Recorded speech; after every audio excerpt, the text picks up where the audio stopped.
Bismillahirrahmanirrahim. Assalamualaikum warahmatullahi wabarakatuh.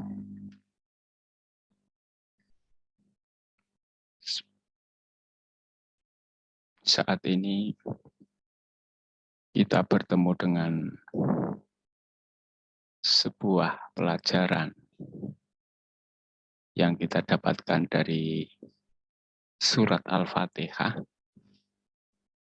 yang mengandung beberapa hal yang digambarkan oleh Syekh Ibrahim di dalam Kharitah min Suwaril Quran, bahwa surat Al-Fatihah ini mengajarkan kepada manusia tentang 3 hal.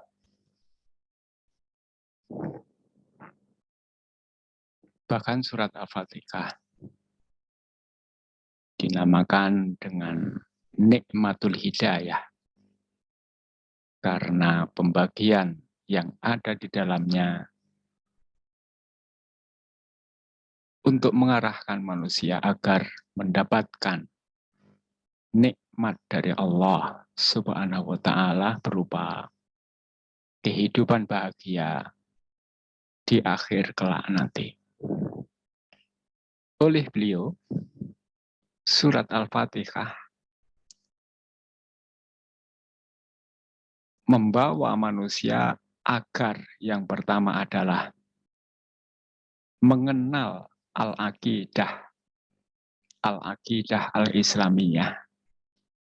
Intinya adalah mentauhidkan Allah, menjadikan Allah itu esa, tidak disamakan dengan makhluk, baik itu berupa manusia, jin, pepohonan, hewan, maupun benda-benda mati yang lainnya.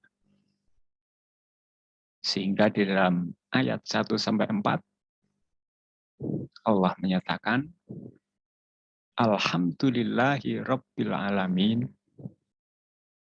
Ar-Rahmanir-Rahim, Maliki Yaumiddin. Ada kata-kata Allah di dalam ayat pertama. Allah. Kalau kita telusuri, Allah itu dari kata-kata ilah yang mempunyai makna banyak sekali. Kita dapatkan di dalam buku Al-Islam Said Hawa.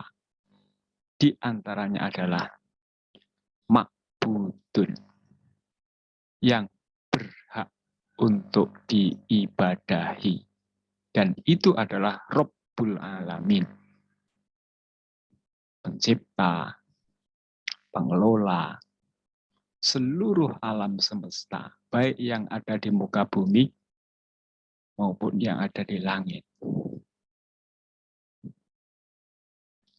Kemudian ada kata-kata Ar-Rahman, Ar-Rahim. Sifat Allah selain Ar-Rahman adalah Ar-Rahim.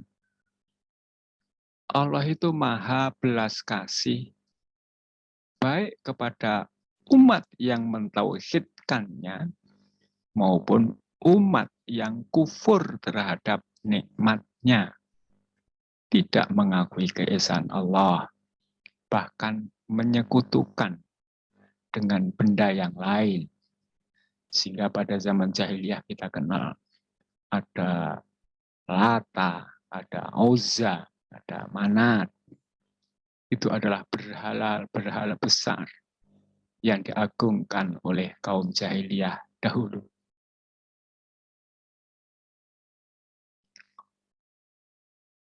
Kemudian Allah punya sifat Maliki Yaumiddin, raja di raja. Selain Allah, tentu raja-raja kecil yang itu semua akan kembali kepada raja di raja, terutama adalah ketika nanti suatu saat terjadi peristiwa besar berupa hari kiamat, hanya Allah lah yang bisa berbuat, yang bisa membuat dunia, langit, seperti aneh-aneh yang bertebaran. Ya, ini adalah keyakinan. Semua keyakinan yang dimiliki oleh kaum muslimin adalah merujuk kepada mengesahkan Allah Subhanahu wa Ta'ala. Ada di dalam ayat 1 sampai ayat 4. Kemudian ayat berikutnya, ayat kelima, menggambarkan, memberi petunjuk, hendaknya manusia itu beribadah. Beribadahnya kayak apa? Ayatnya adalah iyyaka na'budu wa iyyaka nasta'inu.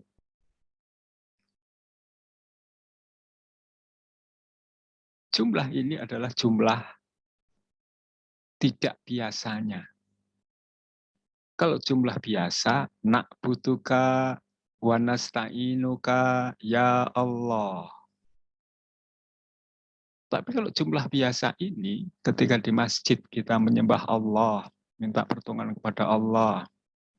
Mungkin ketika di sawah, di jurang, kita menyembah selain Allah. Masuk dalam kalimat itu, uslub itu. Tapi kalau dengan kalimat iyyaka, objeknya dikedepankan, hanya kepadamu, nak butuh kami menyembah, maka dimanapun seharusnya berada, ya menyembah hanya kepada Allah, bukan selain kepada Allah. Ini uslub yang luar biasa.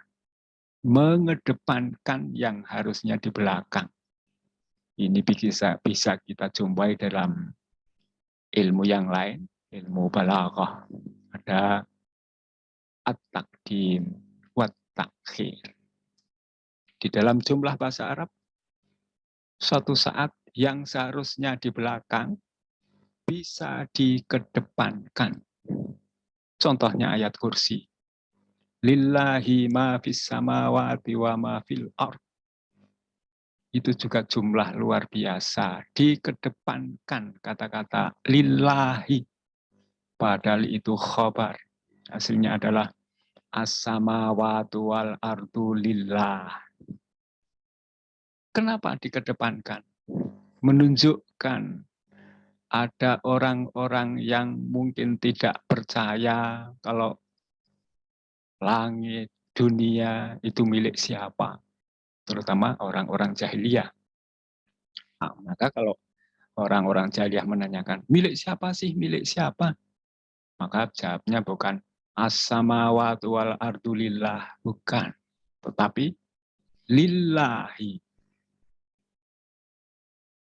Jawaban yang membuat telak terhadap si penanya yang tidak mau percaya tadi. Baik.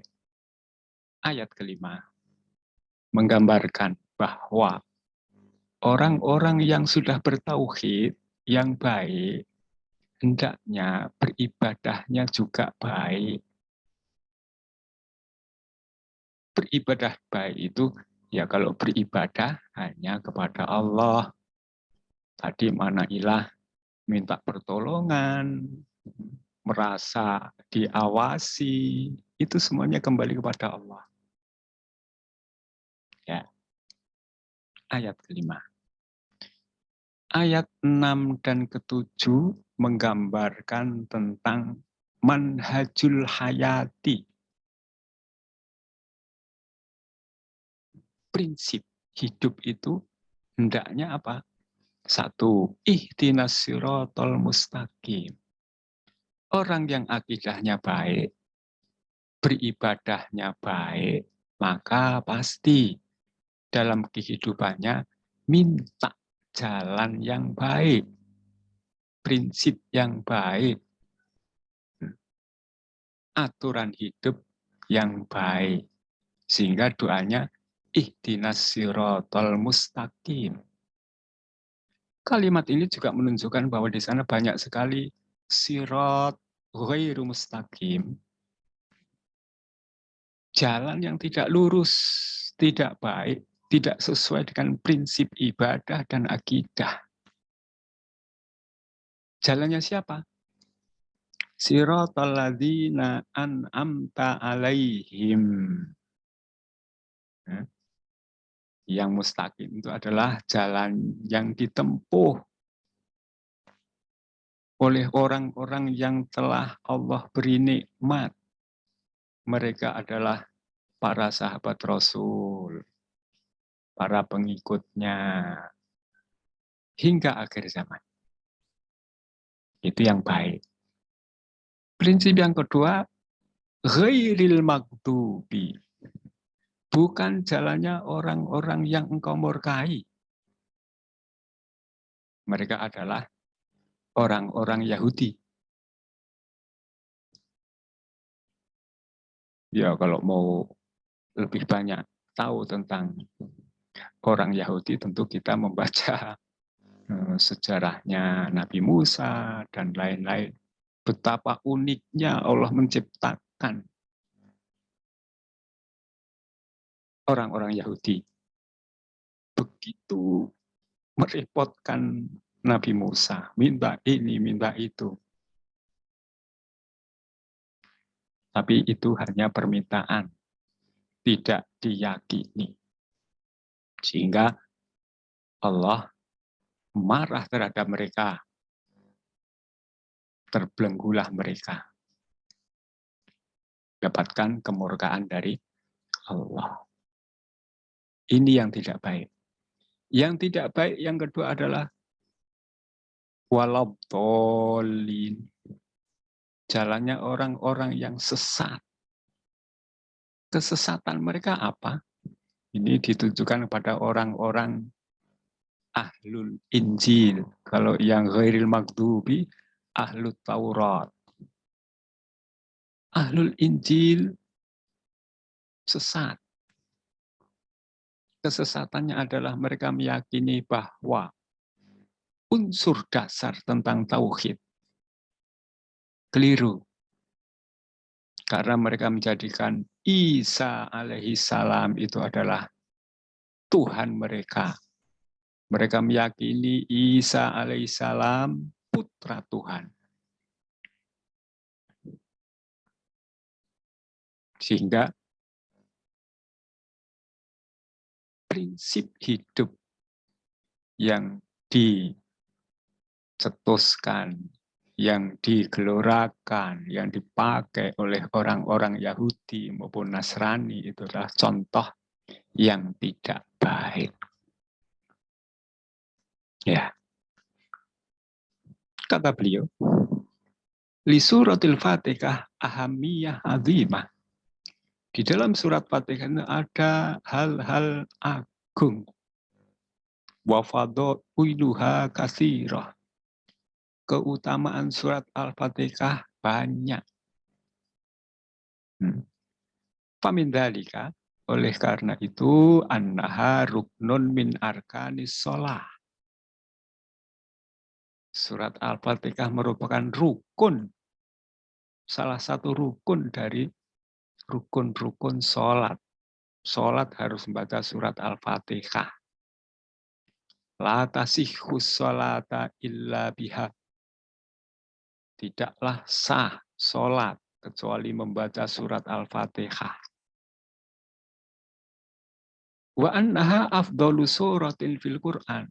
Kata beliau, bahwa surat Al-Fatihah adalah satu-satunya surat yang paling afdal. Wa annaha jama'at baina tawassul ilallah ta'ala bilhamdi wassana'i wa tamjidi. Di dalam surat Al-Fatihah ini dikumpulkan wasilah-wasilah dengan mengucapkan Alhamdulillah, sana pujian, tamjid memuliakan. Wa tawassul ilaihi bi ubudiyatihi wa tauhidihi. Tawassul adalah dengan cara beribadah, dengan cara mentauhidkan. Tadi di ayat 1, 2, 3. Sumaja'a so'alun ahammul matalibi wa anjah raghaib wa huwa al-hidayah ba'dal wasilataini. Setelah beribadah dengan baik, perkara-perkara wasilah untuk mendapatkan hal yang baik dari Allah, kemudian datanglah permohonan yang paling menyelamatkan. Apa? Al-hidayah, ihdinas siratal mustaqim. Ya, itu permohonan dari umat-umat yang akidahnya baik. Fada'i bihi hakikun bil ijabah.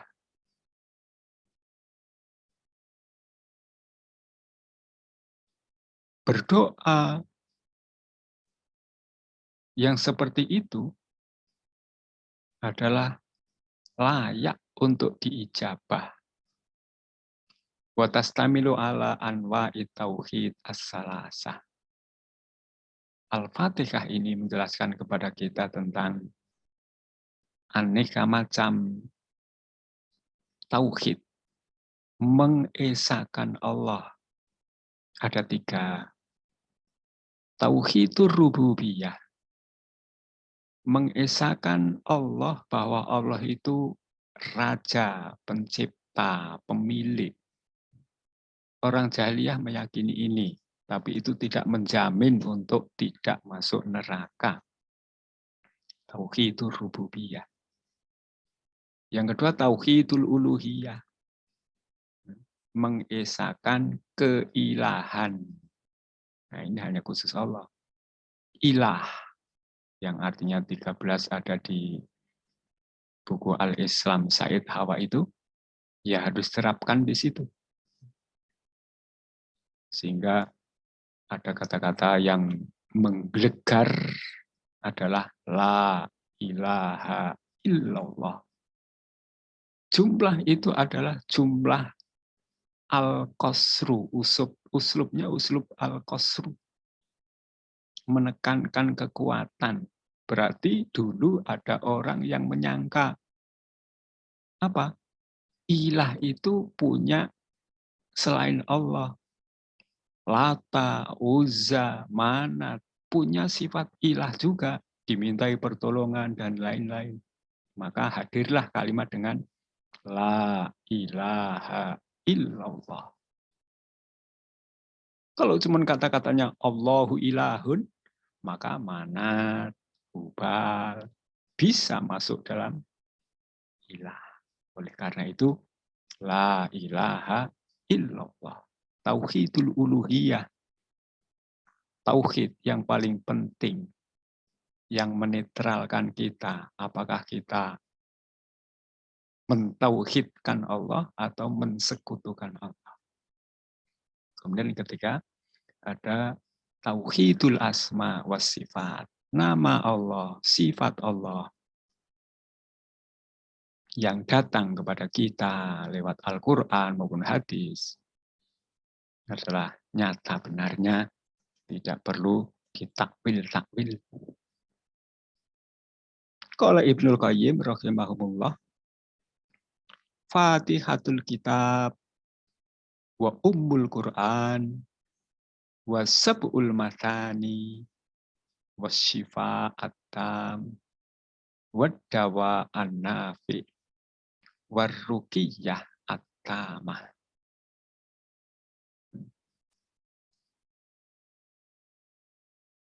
Al-Fatihah adalah pembuka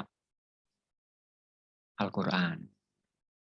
Induk Al-Quran. 7 yang diulang-ulang karena dibaca di sholat. Syifa, penyembuh. Dawa, obat. Ruqiyah, untuk menetralkan gangguan jin. Wa miftahul ghina,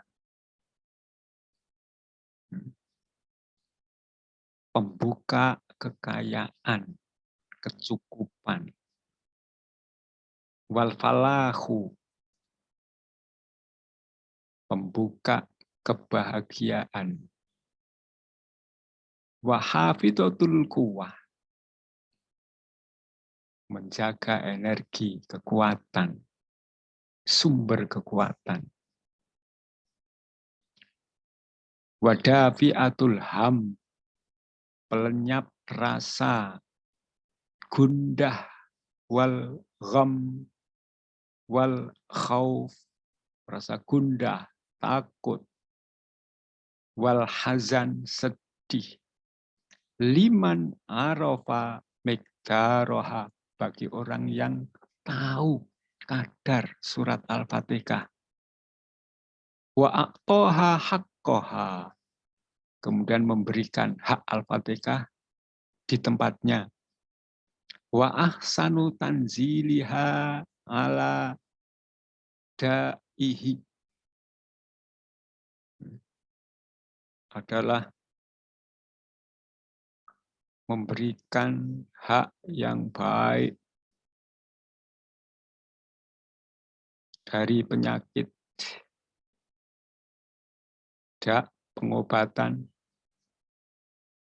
Wa arafa wajhid tadawi biha, wa sirrul ladzi li ajlihi kanat kadzalik. Ya. Bacaan surat Al-Fatihah mengandung hal-hal yang unik. Orang berzikir panjang-panjang setengah malam selalu diawali dengan ummul kitab, ummul kitab. Demikian yang dapat disampaikan pada kali ini. Wassalamualaikum warahmatullahi wabarakatuh.